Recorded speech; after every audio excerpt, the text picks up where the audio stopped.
Hello everyone, I am Madhusmita Barua, Assistant Professor, Center for Open and Distance Learning, Tezpur University. Today we'll discuss on the topic 4 eras of mass communication theories, which is a part of the course Introduction to Communication and Media. Before we learn what are the 4 eras of mass communications theories, you need to understand the meaning of a theory. A theory is a set of some principles and concepts which explains a phenomenon and justifies a course of actions through defining how things are related in a particular context. For instance, in social sciences, relationship between different elements of a society are dynamic as the interrelationship between social order and human beings changes along with the changes in time. In the discipline of Media and Communication Studies, which comes under the School of Humanities and Social Sciences, the theories explain the dynamic relationship between human beings, their values, attitudes and construction of society as a whole in relation to different media technologies. In other words, the theories explain how the social order comprised of human values, norms and attitude changes along with the changes in media technologies.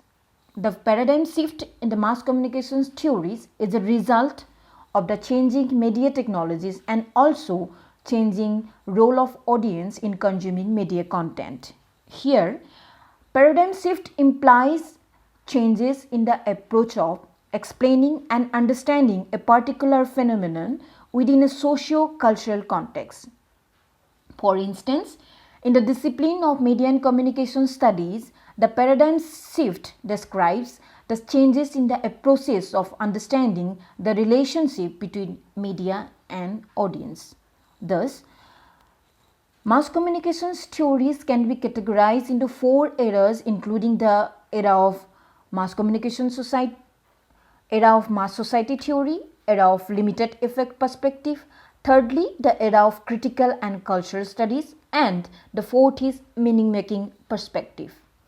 Every era represents a particular paradigm of mass communications theories which includes different approaches, concepts and principles of explaining the communication process. So, we will first discuss the era of mass communications theory.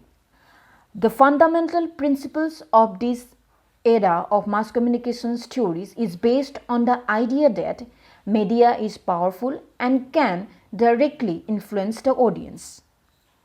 The theories under this era argue that media can deeply shape our perceptions of the social world we are living in and also can manipulate our actions at a conscious or subconscious level of our awareness. This way, media have the power to transform the values and norms of people, undermining the existing social order. In other words, according to these mass communications theories, the role of audience in consuming media is passive and media have direct and powerful influence in shaping the perceptions and outlook of the audience in reading the real world. Hypodermic needle theory or magic bullet theory is one of the theories of this period which suggests that media inject any idea in the minds of the passive audiences. According to this theory, audiences are passive consumers of media and media have direct and powerful influence on them. This theory considers the audiences as homogeneous group of media consumer who perceive media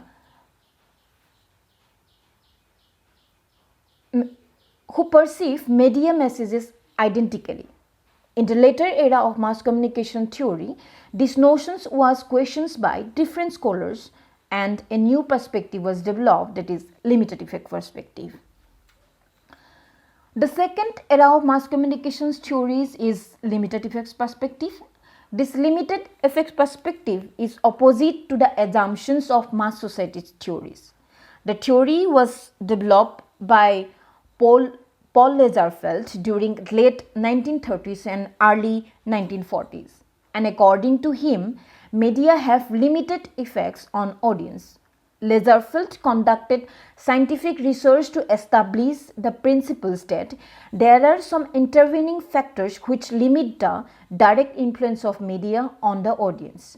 Such intervening factors such as family, friends, educational and religious institutions, etc., play important role in the process of interpretations of media messages. In other words, the socio-political context and the predispositions of the audience limit the direct effect of media on them. The two-step flow theory comes under this limited effect perspectives, which explains the communication process as a two-step method. According to this theory developed by Elihu Kaj and Lazarsfeld, a media message passes through opinion leaders to opinion followers. Here, opinion leaders are those who pass the message to the receivers who are the opinion followers. Thus, the influence of media on the opinion followers is determined by the ideas and perceptions of the opinion leaders who may play the role of gatekeepers and filter out the messages passed to the opinion followers. For example, in the primary health system, the ASA workers play the role of opinion leaders who disseminate the informations related to health awareness among the opinion followers, that is, the villagers. Another theory based on this perspective is limited effect theory. Limited effect theory proposed by Paul Lazarsfeld, which states that media's effect on opinions and thoughts of the audience is limited or even minimal. Paul Lazarsfeld's research findings were based on statistical survey analysis and empirical media measurement. He conducted a survey on thousands of voters before the US presidential elections of 1940. In explaining the theory, Lazarsfeld categorized the key elements of this theory into the following types: media, gatekeepers, opinion leaders, opinion followers. This model stipulates that the mass media content is first filtered by gatekeepers whose personal bias affects the interpretation. It implies that at the very first stage, a media message is filtered by the gatekeepers who decide what to be shown in the media. Thereafter, it reaches opinion leaders, that is, people who are active media users. The filtered versions is then diffused to the less active media consumers. According to Lazarsfeld, the elite, high and educated class are the primary gatekeepers and consumers of media who determine how and what information gets redistributed among those who consume media at much lower levels. In this process, their personal bias, governed by their predispositions, influence the flow of information. Thereby, the opinion leaders control the direct media effects through their discussions and interpretations of mass media messages with their peers. This theory also implies that interpersonal communication between the opinion leaders and the opinion followers has greater role to play in shaping opinions than mass media. Another insight it provides is on the prominent role of influencers and gatekeepers in mass media. This suggests that during the era of mass society theory, the basic questions was to study how media affect audience, but in this era of limited effect perspective, the core questions was to understand how audiences use media.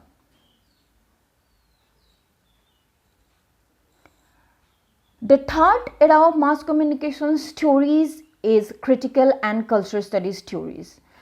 This era emphasized on the mass media's role in promoting hegemonic worldview and a dominant culture. According to the theories of this era, within a capitalist context, media institutions operated by the elite class who control the media content in order to earn profit and thereby influences the social order. In this process, media lead to create a hegemonic culture in which the elites play the dominant role in creating meanings and shape our worldviews through controlling the norms and attitude of the individuals. This set of theories is called political economy theory, which studies how the elites use both political and economic power in controlling the meaning-making process. Political economy theory of communication focuses on the power gains in constructing media messages driven by ideological bias of the elites. It studies how ownership patterns of the media influences the media's meaning-making process through controlling productions and distributions of media messages. In other words, political economy theory examines the larger socio-political context in which mass media propagate cultural dominance through exercising political and economic power and thereby centralize the process of productions and distributions of media messages. It leads to the process of mainstreaming a dominant culture which governs the social order. On the other hand, the cultural studies theories explains how individuals and social groups use media to create and foster forms of culture that structure everyday life. Cultural studies theory also argues that individuals have their resistance in consuming any media message. Unlike political economy theory, cultural studies emphasizes more on looking at how media affect our individuals' lives without giving much emphasis on long-term consequences of mass media on the social order. The fourth era of mass communication theories is the meaning-making perspective. According to this perspective, mass media can be powerful, somewhat powerful and not powerful at all, depending on the active participations of the audience while consuming media. The notions of this perspective is based on the principle that audience use media to create meaningful experiences, such as for gaining new knowledge, entertainment, etc.